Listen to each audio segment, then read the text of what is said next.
Today's lesson on life is, do you see me?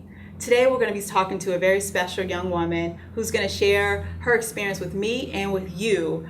Something that happened a long time ago in her life when she was younger. And as many people, as we talked about on the last episode, contemplate suicide, but sometimes you're not aware of the number of people who really do have suicidal ideation, and we want to bring awareness to that.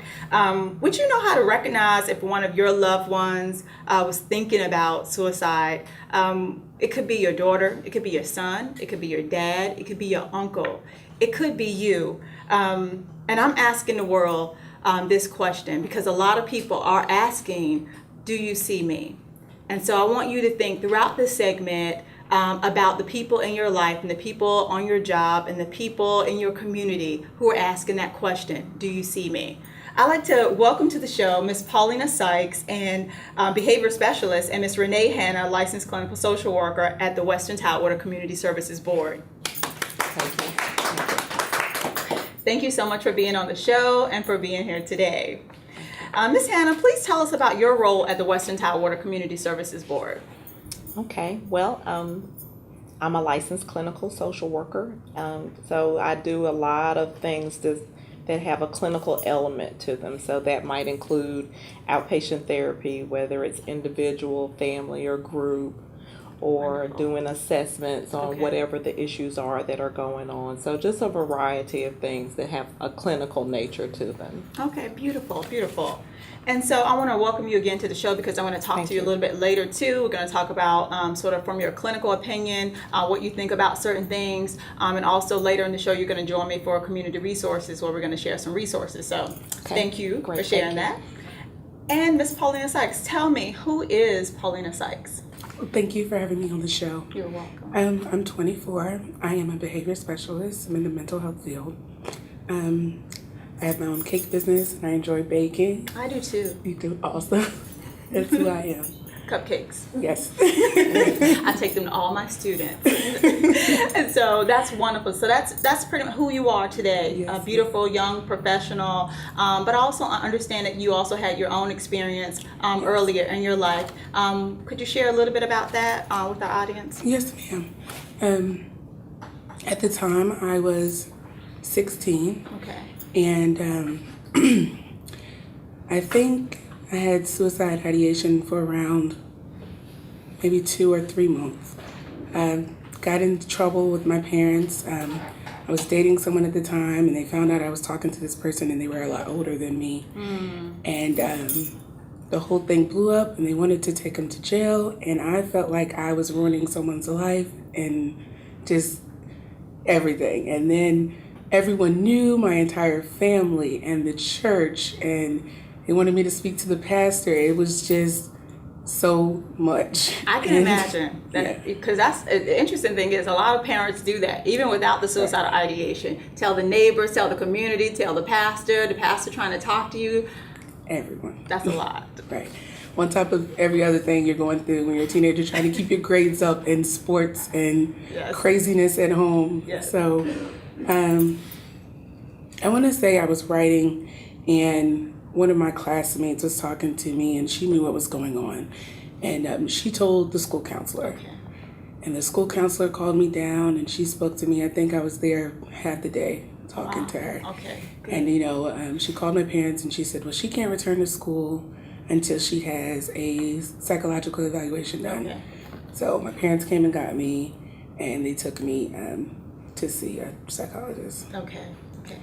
So at that point, did you feel like you didn't have anyone to talk to, or had you been talking to this particular friend about life and about what was going on? It wasn't that I was talking to her about everything that was going on. I think she kind of saw a change, and she kind of approached me like, are you okay? You're not acting like yourself. And that's how she found out. So you never really told anyone that you were contemplating suicide?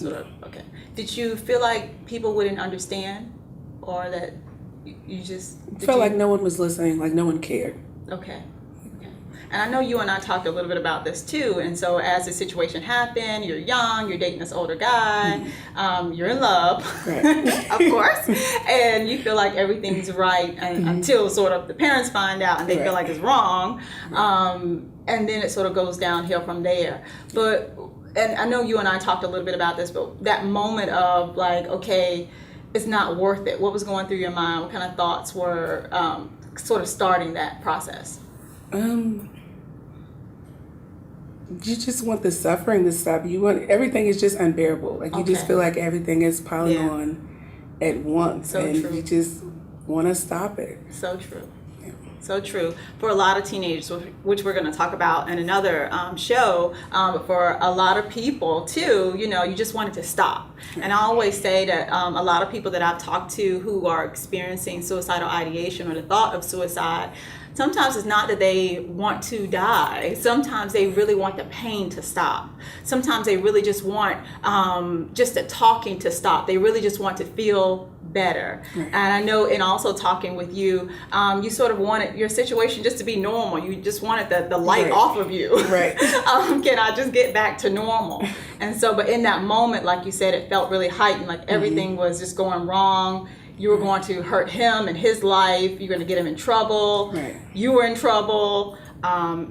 Were there other things that, as you think back to that situation, that were happening with your parents? Like, just, I think you mentioned them just feeling like they didn't care, too. Absolutely. I felt like after they came and got me from school, I felt like they were just like, you're not going to do it, and you're talking crazy, and it's not that serious. And I'm like, you're not going through this. You don't know.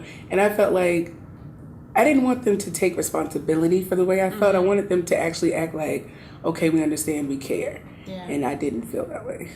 And what things did they do to show you that they didn't care? I think one, you were saying about the visits, which we talked about in the last show, while you were in the hospital. Who visited? Who supported you? Dad stayed away.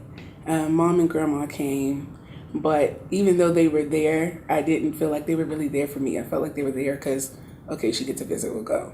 And you're underage and they have to. Right, pretty much. They have to visit you. They have to check on you. Right. Okay.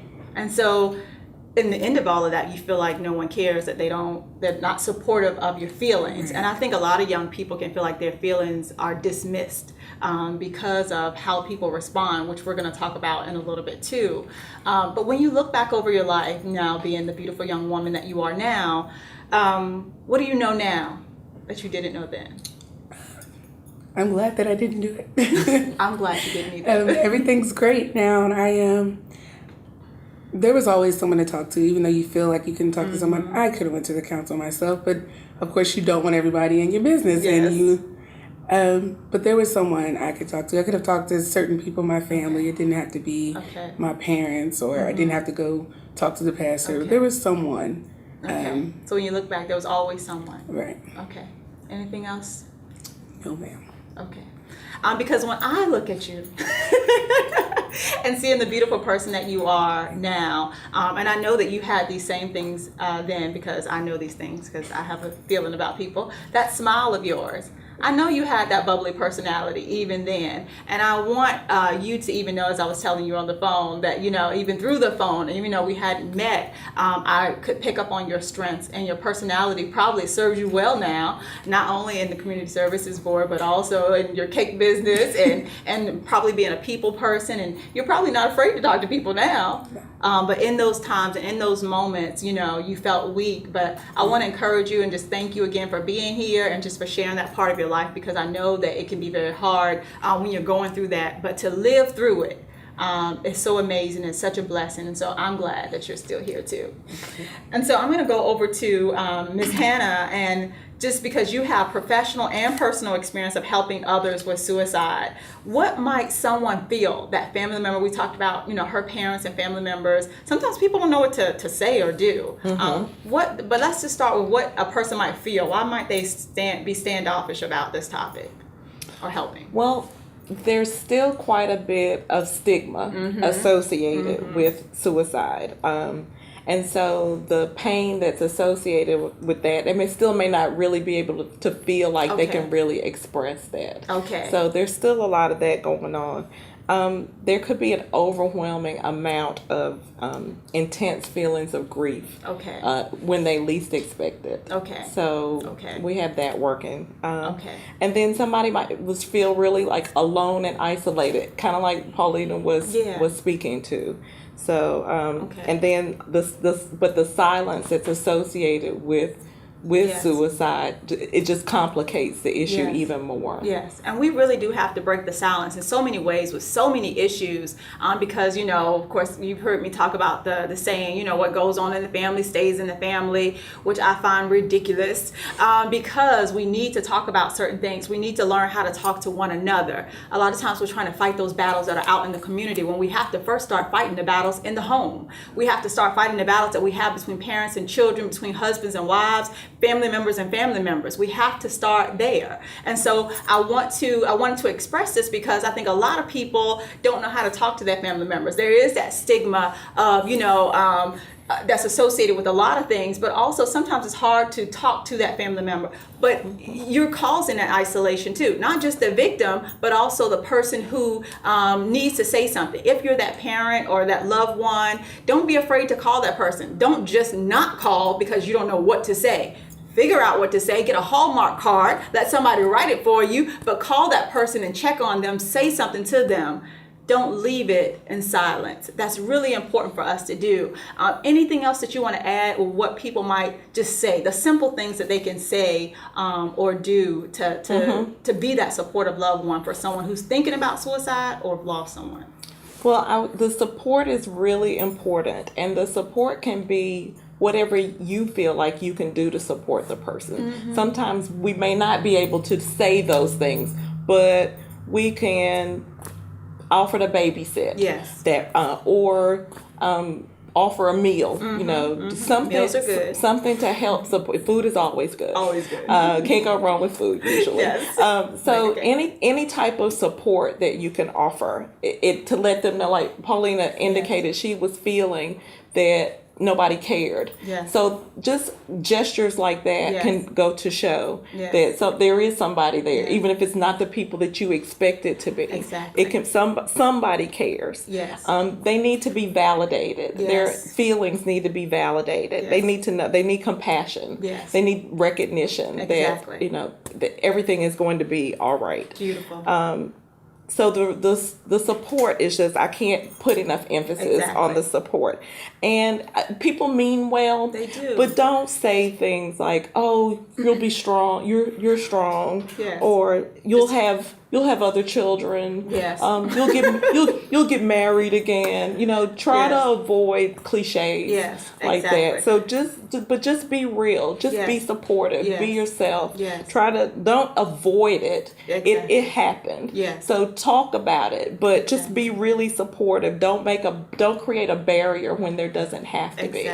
Exactly. And try not to be judgmental. Yes, that's Please, really key. please avoid judgments at all Yes. costs. It happened. Yes. Don't say that the person was selfish Yes. or cowardly or weak. Exactly. Try to avoid descriptives like that. Just Exactly. be supportive. Be there for them. Definitely stereotypical sort of things that you did a great job. Thank you so much for saying all those things, because those are things that I wanted sort of to make plain. I wanted to make it practical so that people really understand some of the things that they can do or say. And even when you can't do or say anything, sometimes just sitting with a person, as old school as that sounds, I remember many days sitting with my grandparents, just sitting. and just to also say dovetail on that. Listen. Just listen. Basic. If you can just really listen and don't go into your experience. It's not about you this time. Exactly. It's about them. So just really listen to what they're saying. Exactly. That's beautiful. I think that we really sort of pulled this together. I want to thank again Miss Paulina Sykes for sharing her story, and also for Miss Renee Hanna for sharing sort of some of those practical things that we can do as loved ones, as mental health professionals, as police officers, or wherever you work, that you make a person feel like you see them. That's really important. Is there anything else you ladies would like to add to or share, or anything you'd like to say to a young person maybe that's going through something?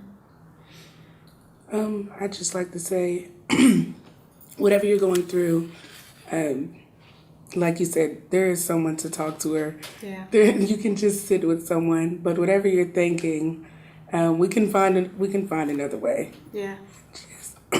There's always another way. There's always somebody to talk to. There's always resources, and we're going to have some resources for you at the end of the show. So thank you again so much for watching. It's life-changing. We'll be right back.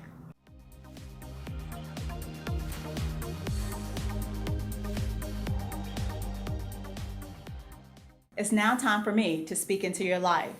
Today's topic, I really wanted to focus on, do you see me? This was inspired by the story that you heard earlier, and also by a movie that I was watching last year, and I think it was called Beyond the Lights. There was a young lady in the movie who was a singer, and she was feeling like no one saw her. And it made me think about, as I was watching the movie even then, how many people are walking around in the world and they do not feel like you see them. How many times do we pass by a child and you don't say I love you, or a loved one and you don't say I love you, or you just don't tell people that you care? People need encouragement. People need to hear you say it. And sometimes we can feel like, well, you know I love you. You know I care about you. You know how I feel. But does that person really know? And even if they know, that does not mean that we can't still tell them, that we can't still tell people that we're there for them. And I know that we say, well, why do people have to say it every day? I know some people feel that way. They're not that affectionate. However, there are some things that we need to say, and not just to children, but to all of the people that you love. I have a saying, give me my roses while I'm here, and I believe that. I believe that when I'm sharing I love yous with my mom, when I'm giving her gifts, when I'm telling my husband that I love him, I believe in telling people how you feel. Don't wait until somebody passes away and then you throwing yourself in the casket.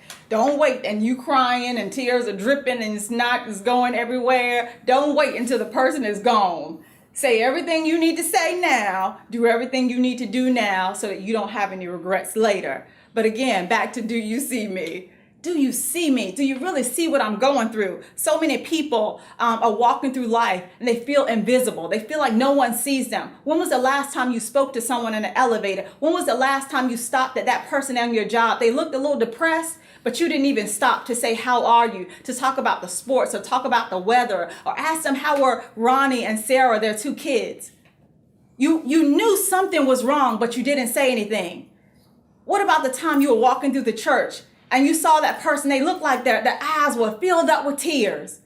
But you said, I got to go home. I got to go cook dinner. I got something to do. I don't have time to talk to that person. When was the last time you stopped, took a moment to really look at what a person was going through and just take a minute to impart something good into their life? How many times do we do this? In the store even, I find myself, there are some people who look down. I can read depression. I can see it in people. And I can see when things are wrong. So even if you don't stop the person and have a whole counseling session with them, don't be afraid to say, how are you today? Just say something. So many people, again, are running through our world feeling invisible, like no one sees them. Just saying God bless you, just saying hello, just saying good morning, just saying good night. Some people don't even say good night. Some people don't even say, I hope you have a good day, honey. How was your day when you walk into the house? Those are the things we need to see people instead of working on our agenda, instead of working on what we have. Sometimes we're so focused on thinking about the future and moving forward to the next step that we're not in the present. We need to pull back, especially in our society today, and focus on what is right in front of us. And that is the people that are around you. And a lot of times that happens because we're not in focus. We're not living in the present. It's too many people saying, do you see me? And most importantly, I'm concerned about your loved ones, the people that you really do have a hand on their life. And again, I'm not just talking about children. I'm talking about children and adults. Recognize the people in your life, but also those people on the job, those people in the store. Don't walk by a person and you see that they're hurting. There's some research that I do with my class, and I talk about the research of the standby effect, and a lot of people who basically they see things happening, and sometimes you're afraid to say anything if you see someone being abused in the street, or if you see someone going through something or having an altercation, you don't want to get involved, and I understand that. But you might call 911. You might maybe ask the person if they're alone, are you okay, ma'am? Are you okay, sir? Just check in with people and let them know, because you never know when that last breath that that person is taking might be their last, or the time that you see that person might be the last time that you see that person. I'm asking you because people are asking, do you see me? Lastly, I want the people who are watching, who are feeling those things, to not underestimate, okay, the importance of you. I want you to look in the mirror. I really want you to look at yourself and repeat after me. I want you to say, I'm smart and I'm creative. I didn't hear you. I want you to say, I'm smart and I'm creative. I'm a good person. I am loved. I can make it. And I can face tomorrow because he lives. And my favorite scripture, I can do all things through Christ, which strengthens me. I can do all things. That means all things. That leaves nothing out. And that I am my Father's child. And that he will see me through this. And I do believe, like I said earlier in another show, I want you to find that hope. I believe in you. And I see you. Do you? I love you today. God bless you. We'll see you next time. It's Life Changing.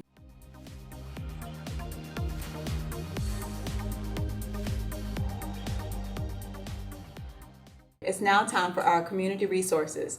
Again, I have with me 3 wonderful resources, and I'm so happy for all of them to be here. We have Ms. Paulina Sykes, Ms. Renee Hanna, and Mr. Carl Edmonds, and they're going to reintroduce themselves and tell you a little bit about each of the services that they bring to you. So if you don't have anyone to talk to, you don't have any resources, now you do. So let's get started.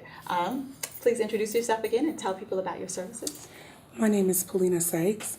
I am a behavior specialist at Western Tidewater Community Services Board. If you need to talk or have any questions, you can reach me at psykes, that's SYKES, at WTCSB.org. Thank you, Ms. Sykes, again for being with me. I really appreciate it. Okay, I'm Renee Hanna. I'm a licensed clinical social worker. I'm also with Western Tidewater Community Services Board. We serve the cities of Suffolk and Franklin and the counties of Isle of Wight and Southampton.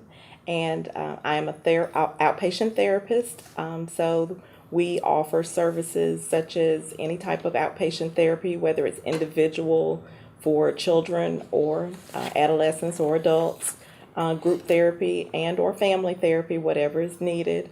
We do assessments on just to determine whatever services might be needed and see where we might need to refer individuals who come in for services, and we refer to our own agency if that's the case, or we will refer out if we don't offer whatever it is that's Beautiful. needed. And my email address is rhannah, RHANNAH, at WTCSB.org. And my telephone number is 757-408-6056. Thank you, Ms. Renee Hanna, so much for being here with me again. You're welcome. My name is Carl Edmonds. I'm with the Department of Behavioral Healthcare Services, City of Portsmouth, where I serve as a program administrator. We offer outpatient services in a number of areas, mental health. We do medication management. We do substance abuse counseling. We also have a methadone program for those who are suffering, trying to do opiate replacement. We also offer, we have a program called Safe Haven, that if you're in distress and you're a citizen of Portsmouth, you can drop in at that particular location at any time. It's at 529 High Street, Portsmouth, Virginia. Also, we're in the process of developing mental health first aid classes, and our next class is scheduled for February the 10th from 8 to 5 at the Children's Museum in the city of Portsmouth. We will be serving refreshments and lunch. If you're interested in participating in that, you can call Ms. Shay Pepper at 393-8618. I can be reached at 393-8896, extension 1. Please call if you need any services or whatsoever. Thank you so much, Mr. Edmonds, for being here. Thank you, all of you, for providing resources to the community. Please pay attention to these resources. Again, there's no reason to be alone. There's no reason to isolate or go through any of this by yourself, because if we don't know it, we will find a resource for you. And just remember that we are here to bring you a little bit more peace. And we want to thank you for watching the show. Remember that peace does not mean being in a place where there's no noise, trouble, or hard work, but it means being in the midst of those things and still being calm and your heart. Thank you again for joining us on It's Life Changing with